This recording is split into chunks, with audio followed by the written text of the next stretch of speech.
அடுத்தப்புறமா என்னன்னு பார்க்கலாம். இப்போ பார்த்தீங்கன்னா, நம்ம ஈஸ்வரி வந்து நம்ம ராஜாங்கத்துக்கிட்ட சொல்றாங்க.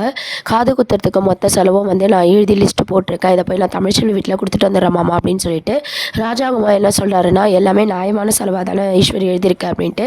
என்ன மாமா என் மேல நம்பிக்கை இல்லையா? இல்ல நான் கரெக்ட்டா நம்ம குடும்பத்துக்கு ஏத்த மாரி தான் எழுதியிருக்கேன். நான் இத போய் தமிழ்ச்செல்வி வீட்ல நானே எடுத்துட்டு போய் குடுத்துட்டு வரேன் அப்படின்ற மாரி ஈஸ்வரி வந்து கிளம்பி போறாங்க. சித்ராவும் ஈஸ்வரியும்.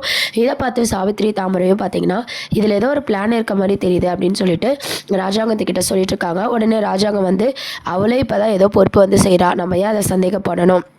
விடுங்க ஈஸ்வரி இதிலே இருக்கட்டும் அப்படின்ற மாதிரி வந்து ராஜாங்கமும் வந்து சொல்லிடுறாரு. அதுக்கப்புறம் நம்ம தமிழ் குடும்பத்துக்கு போயிட்டு நம்ம ஈஸ்வரி, சித்ரா 2 பேரும் பார்த்தீங்கன்னா 15,00,000 ஆகும். அதில் பாதி 7,50,000 நீ கொடுத்தே ஆகணும். உனக்கு வக்கீலனா சொல்லு, காது குத்துற ஃபங்க்ஷனில் ஓசியில் வேணா நீ கலந்துக்கோ அப்படின்ற மாதிரி தமிழ்ச்செல்வியத்தோட தன்மானத்தை வந்து சீண்டி பார்க்குற மாதிரி வந்து ஈஸ்வரி வந்து பேசிகிட்டு இருக்காங்க. இதெல்லாம் கேட்டு பாட்டிமா வந்து ரொம்பவே கடுப்பாகிறாங்க. ஈஸ்வரி யார்கிட்ட என்ன பேசிகிட்டு இருக்க அப்படின்னு சொல்லி கேட்கும்போது, நான் உண்மையாக தான் பேசுகிறேன் அத்தை, இதில் என்ன இருக்குது சொல்லுங்கள், நம்ம குடும்பத்துக்கு ஏற்ற மாதிரி தான் நாங்கள் செலவு எழுதிட்டு வந்திருக்கோம். அதை தமிழ்ச்செல்வி கொடுக்கணும்ல, பாதியாவது கொடுக்கலனா ஓசியில் கலந்துக்கிட்டோம் அப்படின்ற மாதிரி சொல்கிறாங்க. கண்டிப்பாக இந்த பணத்தை நான் கொடுப்பேன்னு சொல்லிட்டு தமிழ்ச்செல்வி அந்த லிஸ்ட்டாக வாங்கிக்கிறாங்க. உடனே ஈஸ்வரியும் சித்ராவும் அங்கே வந்து போகிறாங்க. என்ன இவ திமிரா வாங்கிக்கினாலே அப்படின்னு சொல்லி சித்ரா கேட்கும்போது, எல்லாம் ஒரு வீம்புக்கு தான் வாங்கியிருப்பா, அவளால் எப்படி இவ்வளோ காசை வந்து புரட்ட முடியும் அப்படின்ற மாதிரி ஈஸ்வரி வந்து சித்ரா கிட்ட சொல்கிறாங்க. இதெல்லாம் கேட்டு ஈஸ்வரியும் சித்ராவும் சிரிச்சுக்கிட்டே அங்கே வந்து போகிறாங்க. உடனே தமிழ் கேட்டால் பாட்டிமாலாம் கேட்குறாங்க, இவ்வளோ பணத்தை நீ எப்படி தமிழ் ரெடி பண்ணுவ அப்படின்னு சொல்லிட்டு. நம்ம தமிழ்ச்செல்விக்கும் ஒன்றுமே புரியல, யோசிச்சுட்டு இருக்காங்க. அப்போ தான் லக்ஷ்மி மேடம் இருக்காங்க இல்லையா, அட்வொகேட்டு, அதாவது ஏற்கனவே எலெக்ஷனில் வந்து நம்ம தமிழுக்கு வந்து உதவுனாங்களே, அவங்கள பார்த்து உதவி கேட்கலாம், எதனா மகளிரில் எதனா வாங்கி கொடுப்பாங்க இல்லையா, கண்டிப்பாக எதனா ஒரு உதவி கிடைக்கும்னு சொல்லி தமிழ் வந்து யோசிக்கிறாங்க. சரி நான் ஒரு இடத்துக்கு போயிட்டு வரேன் அப்படின்ற மாதிரி சொல்கிறாங்க. சொல்லிவிட்டு லக்ஷ்மி அம்மாவை பார்க்கறதுக்கு தமிழ் வந்து கிளம்புறாங்க. வீட்டில் யார்கிட்டையும் சொல்லாமல் அவங்கள போய் பார்க்குறாங்க. அங்கே போய் போனதோ பார்த்தீங்கன்னா, தமிழ்ச்செல்வி வந்து நடந்த விஷயத்தெல்லாம் வந்து அதை லக்ஷ்மி அம்மா கிட்ட சொல்லிட்டுருக்காங்க. சொல்லிவிட்டு 7,50,000 பணத்தையும் வந்து கேட்குறாங்க. உடனே லக்ஷ்மி அம்மா வந்து யோசிக்கிறாங்க. உடனே தமிழ் வந்து கூடி சீக்கிரம் நான் இந்த பணத்தை கொடுத்துருவேன், என் மேலே நம்பிக்கையாக கொடுங்கன்னு சொல்லி கேட்கும்போது, சச்சா நான் உன் மேலே சந்தேகம்லாம் படலை, நீ கேட்டு நான் இல்லைன்னு சொல்லுவேனா, தன்மானத்தோடு வாழ்கிற பொண்ணு நீ கரெக்டாக கொடுத்துருவேன்னு எனக்கு தெரியும், நான் கொடுக்குறேன் அப்படின்னு சொல்லிட்டு அந்த 7,50,000 பணத்தை வந்து பார்த்திங்கன்னா லக்ஷ்மி அம்மா வந்து நம்ம தமிழுக்கு வந்து கொடுக்குறாங்க. உடனே தமிழ் என்ன சொல்கிறாங்கன்னா, யாருமே வந்து இவ்வளோ பெரிய பணத்தை வந்து ஒரு உதவியாக வந்து யாரும் செய்ய மாட்டாங்க, எதனா ஒன்று எதிர்பார்ப்போடு தான் செய்வாங்க. ஆனால் நீங்கள் எந்த எதிர்பார்ப்போ இல்லாமல் எனக்கு உதவி பண்ணியிருக்கீங்க, இதுக்கு நான் என்ன கைமாறு செய்ய போகிறேன்னு சொல்லி தமிழ் சொல்லிட்டு இருக்காங்க. உடனே அவங்க என்ன சொல்கிறாங்கன்னா, லக்ஷ்மி அம்மா, எலெக்ஷனில் நீ அவ்வளோ வேலை செஞ்சுருக்க, கொஞ்சம் தான் நீ ஜெயிச்சிருப்ப, ஆனால் அதுக்கு நீ என்கிட்ட எதுவுமே எதிர்பார்க்கல, நான் சொன்னன்ற ஒரே காரணத்துக்காக தான் இவ்வளோ தூரம் இறங்கி நீ வேலை பார்த்துருக்க, அதுக்கு நீ எதுவுமே எதிர்பார்க்கல, அதுக்கு இந்த பரிசாக தான் நான் இதை கொடுத்துருக்கேன், உன்னால் எப்போ முடித்தோ இந்த பணத்தை கூட ஒன்றும் அவசரம் இல்லை அப்படின்னு சொல்லிட்டு தமிழ்ச்செல்வி கிட்ட நம்ம லக்ஷ்மி அம்மா வந்து பேசிட்டு இருக்காங்க. இதெல்லாம் கேட்டு தமிழ் ரொம்பவே சந்தோஷப்பட்டு அவங்களுக்கு நன்றி சொல்லிட்டு நேராக பார்த்தீங்கன்னா ராஜாங்கம் வீட்டுக்கு போகிறாங்க. அங்கே போயிட்டு பார்த்தீங்கன்னா அந்த பணத்தை வந்து ஈஸ்வரி மூஞ்சிலே தூக்கி போடணும்னு சொல்லிட்டு போகிறாங்க. அங்கே வந்து எல்லாருமே வெளியே வந்து தமிழ் வரதை பார்க்குறாங்க. ஈஸ்வரி வந்து உண்மை தெரியாமல் தமிழ்ச்செல்வியை வந்து சீண்டி பார்க்குறாங்க. என்ன பணம் வந்து ரெடி பண்ண முடியல, அதனால் காது குத்துற ஃபங்க்ஷனில் நான் கலந்துக்கலாமா வேணாமான்னு கேட்க வந்திருக்கியான்னு சொல்லிட்டு தமிழ்ச்செல்வியை வந்து இழிவாக பேசிகிட்டு இருக்காங்க. ராஜாங்கம் எல்லாரும் பார்த்தீங்கன்னா, என்ன ஈஸ்வரி இப்போ என்ன பேசிகிட்டு இருக்க, கொஞ்சம் கம்முனு அப்படின்ற மாதிரி ஈஸ்வரி அடக்குறாங்க. ஈஸ்வரி வந்து வாய்க்கு தகாந்த வார்த்தையெல்லாம் வந்து பேசிகிட்டு இருக்காங்க. உடனே தமிழ் வந்து கொஞ்சம் நிறுத்துறீங்களா, என்னை பேச விடுறீங்களா அப்படின்னு சொல்லிட்டு ஈஸ்வரி மேலே ரொம்பவே கோப்படுறாங்க. இருந்தாலும் தமிழ் என்ன சொல்ல வராங்க அப்படின்ட்டு ஈஸ்வரி கேட்காமையே தமிழ் மேலே ரொம்ப எரிச்சலாக, காது குத்து ஃபங்க்ஷனுக்கு 7,50,000 ரெடி பண்ண முடியலன்னு சொல்லிட்டு போவ தானே வந்திருக்கேன், அதுக்கு எதுக்கு உனக்கு இவ்வளோ பெரிய வாய் அப்படின்ற மாதிரி சொல்லிட்டு இருக்காங்க. இதெல்லாம் கேட்டு வந்து தமிழ் வந்து ரொம்பவே கடுப்பாகிறாங்க. கடுப்பாகிட்டு இப்போ நான் பேச வர போகிறத கேட்குறீங்க இல்லை நான் கிளம்பிடவா அப்படின்ற மாதிரி கோவமா பேசிட்டு இருக்காங்க. இல்லை தமிழ் என்ன விஷயம் அப்படின்னு சொல்லிட்டு மலரும் கருப்பும் வந்து கேட்டுட்டு இருக்காங்க. அப்போ தான் வந்து பார்த்தீங்கன்னா நடந்த விஷயத்த எல்லாத்தையும் சொல்லிட்டு அந்த 7,50,000 பணத்தையும் வந்து தமிழ் வந்து கொடுக்குறாங்க. ராஜாங்கத்துக்கு ரொம்பவே ஷாக்காக இருக்குது. இப்போ எதுக்கு இவ்வளோ பெரிய பணத்தை எடுத்துகிட்டு வந்திருக்க அப்படின்ற மாதிரி கேட்குறாங்க.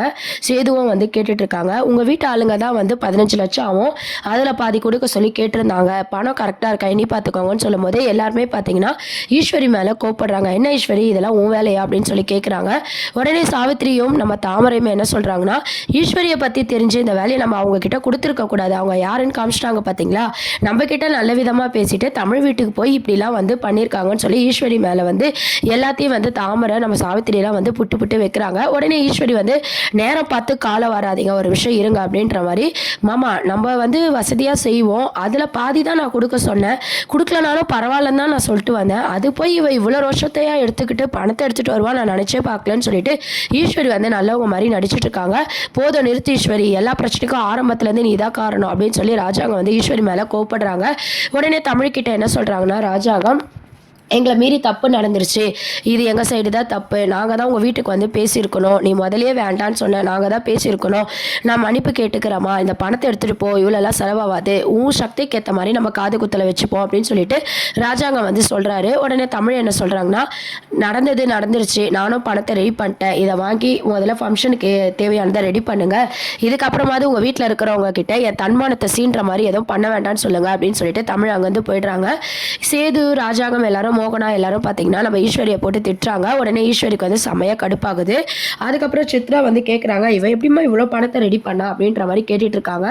அதான்ட்டு எனக்கும் புரியல, நம்ம போய் பேசிட்டு வந்த கையோட இவ பணத்தை ரெடி பண்ணியிருக்காரா, இவ அவ்வளோ வசதி கிடையாது, யார் இவளுக்கு கடன் கொடுத்துருப்பா, நம்மளுக்கு ஒன்றுமே புரியலையே அப்படின்னு சொல்லிட்டு ஈஸ்வரி முடிக்கிறாங்க. உடனே ஐஸ்வர்யா வந்து நம்ம ஈஸ்வரி கிட்ட சொல்கிறாங்க, இதெல்லாம் தேவையா உங்களுக்கு, ஏன் இப்படிலாம் பண்ணிட்டு இருக்கீங்கன்னு சொல்லும்போது, நீ சேது கூட சந்தோஷமாக இருக்கணுன்ற காரணத்துக்காக மட்டும்தான் நான் இதெல்லாம் பண்ணேன், நீ ஏன் இப்படிலாம் பண்ணிட்டு இருக்க அப்படின்ற மாதிரி கேட்குறாங்க. உடனே வந்து நம்ம ஈஸ்வரிக்கு வந்து ஒன்றுமே புரியல. அப்போ ஐஸ்வர்யா என்ன சொல்கிறாங்கன்னா, நீங்கள் வந்து தமிழை பழி வாங்குறேன்னு சொல்லிட்டு நம்ம குடும்பத்தை தான் பழி வாங்கிட்டு இருக்கீங்க, உங்களே நீங்கள் அசிங்கப்படுத்திட்டு இருக்கீங்க, பண்ண தப்பெல்லாம் போதும், இதுக்கப்புறம் திருந்துற வழியை பாருங்கன்னு சொல்லிட்டு ஐஸ்வர்யாவும் அவங்க பங்குக்கு ஈஸ்வரியை வந்து அசிங்கமாக வந்து கேட்டுட்டு அங்கே வந்து போயிடுறாங்க.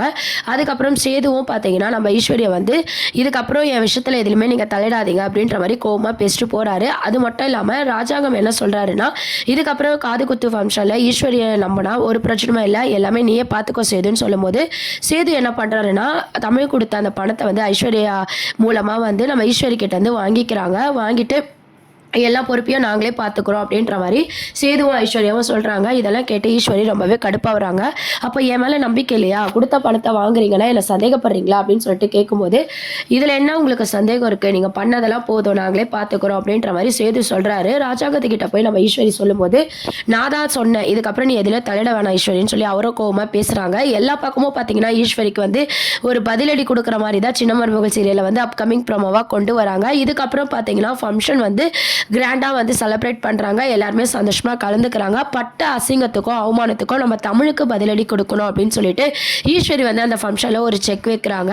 ஸோ குழந்தைக்கு வந்து யார் மடியில் உட்காந்து மொட்டை அடிச்சிக்கிறாங்க அப்படின்ற மாதிரி ஐஸ்வர்யா மடியில் உட்காந்து தான் அழகருக்கு மொட்டை அடிக்கணும், நம்ம தமிழ் வந்து அதில் கலந்துக்க கூடாது அப்படின்ற மாதிரி நிறைய பிளான் வந்து ஈஸ்வரி பண்ணுறாங்க. அது மட்டும் இல்லாமல் காது குத்து ஃபங்க்ஷனில் கடை வெட்டுவாங்களே அதில் வந்து எதனா கலந்து ஃபங்க்ஷனே வந்து நாசமாக போகணும், நம்மளை அசிங்கப்படுத்திட்டு இந்த ஃபங்க்ஷனில் யாரும் நிம்மதியாக இருக்கக்கூடாது அப்படின்ற மாதிரி சொல்லிட்டு இருக்காங்க. இந்த மாதிரியான ஒரு சீன்ஸை தான் வந்து அப்கமிங் ப்ரோமோவாக கொண்டு வராங்க. ஈஸ்வரி வந்து நினைக்கிற மாதிரி இந்த ஃபங்க்ஷன் வந்து சொதப்புவாங்களா, நம்ம ஐஸ்வர்யா மடியில் தான் அழகருக்கு காது குத்த போகிறாங்களா, இல்லை தமிழ் மடியில் காது குத்துவாங்களா, இல்லை தமிழ் நினைக்கிற மாதிரி இந்த ஃபங்க்ஷன் வந்து ரொம்ப அழகாக சூப்பராக வந்து நடக்க போதா அப்படின்றதெல்லாம் வெயிட் பண்ணி பார்ப்போம். நிறைய அப்டேட்ஸ்க்கு சேனலை சப்ஸ்கிரைப் பண்ணுங்கள். தேங்க்யூ.